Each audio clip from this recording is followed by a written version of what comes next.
If you've got savings, a pension, or run a business, look away now.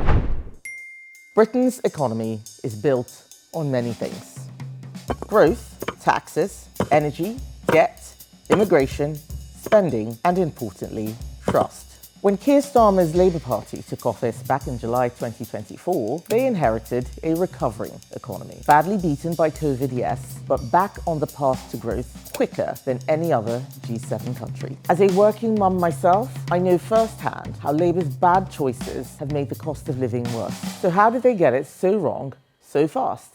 First, taxes on jobs. They raised employers' national insurance by 1.2%. Sounds small? It wasn't. It's now costing businesses £900 more per worker per year. Unemployment has risen every single month since Labour took office. Over 282,000 jobs gone. That's 930 every single day. They could have chosen to support small business, protect jobs, and invest in growth. Instead, they chose higher taxes and fewer jobs. That's one brick gone. Then came Labour's reckless borrowing. They borrowed £20.7 billion in just 1 month. That's the second highest June borrowing on record. But the worst part? They rewrote the rules to pretend it wasn't real debt. Next, Labour's approach to net zero.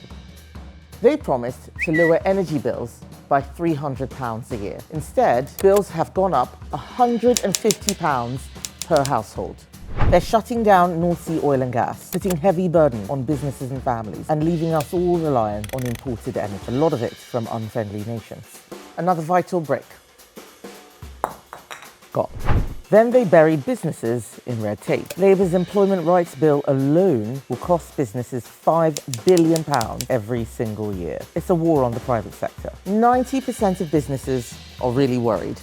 For the first time ever recorded, more businesses are shutting down than opening up.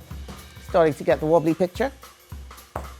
Immigration was next. The Conservative government didn't get everything right on this over the years, but it did more than any government before it, and things were starting to work. What did Labour do on day one of coming into government? Reverse all that hard work. Over 45,000 people illegally crossed the Channel this year. That's the highest number ever recorded. Another brick gone. Labour say they're helping working families, but the truth is they've lost control of welfare spending. Incapacity benefits alone are on track to cost over £100 billion a year. The rider is getting bigger than the horse. That's not just unaffordable, it is unfair on the people working hard, paying tax, and doing the right thing. And finally, trust. Labour promised no more taxes on working people. They promised safer borders. They promised lower bills.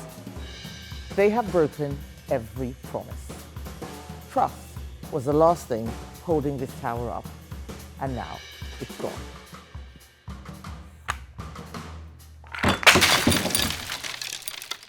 It doesn't have to be this way. Labour's bad choices have brought us here, but our economy isn't finished. Under new Conservative leadership, we have a real plan to rebuild, to back the makers in our economy, not the takers. You see, I believe Britain has extraordinary potential. We can still prosper. The right choices mean a stronger, safer economy that works for the makers of our great country. A stronger, safer economy for every family, every worker, and every business. We can do it, but only with new leadership that learns from the past. So let's rebuild a Britain to stand strong again.